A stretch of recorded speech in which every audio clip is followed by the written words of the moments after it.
everybody, Liz Wooten from Human Nature Development here. I wanted to take a moment to talk about one of the oddities of these incredible tools that we have at our disposal, like Zoom and Teams and all the other online meeting platforms that we can use. And that oddity is that we cannot make direct eye contact when we're using them. Now, for some people that may not be an issue, it might not be something you've even thought of, but I know that for some people it is something that can contribute towards this thing that we now know as Zoom fatigue. Now, I wrote an article and did a video recently about Zoom fatigue.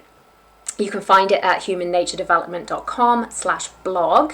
And in there are some tips on avoiding Zoom fatigue or reducing its effect for you, which you may want to check out because, let's face it, this pandemic is not going anywhere anytime soon.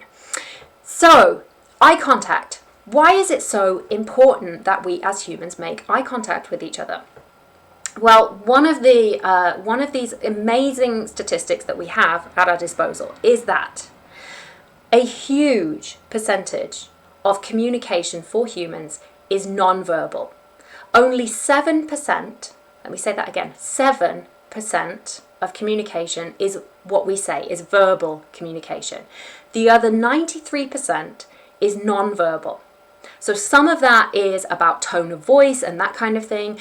And other parts of that, so 55%, is about facial expression, it's about body language. So it is visual communication.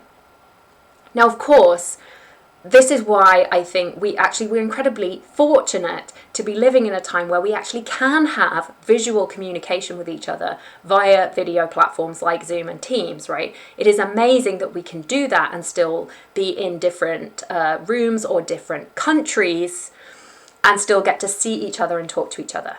But what we cannot solve right now is this weird thing of not actually being able to make eye contact. But I wanted to mention it because I think it's important. And it's important to remember, especially if you struggle with this eye contact thing, why it's so important for us to look at each other as we're talking using Zoom. Now, I am looking directly at my camera to talk to you, and that creates the illusion that I'm looking you in the eye. Now, that's fine for making a video like this where I can't see you anyway, right? So it seems like I'm looking you in the eye and you can see my eyes, and that's all great, right? That helps me to communicate with you. But when you're in an online meeting and you're interacting with each other, it's really important that you can see each other. And the only way you can do that is to look at your screen, right? Now, that takes the eye contact away from that directness that you have if you look at the camera. But it's also really important that if there's another person there, that you can see them, right? That you can see how they're reacting to what you say. And also, if they're the one talking, they, in a sense, want you to be looking at your screen because that means you're actually looking at them, right?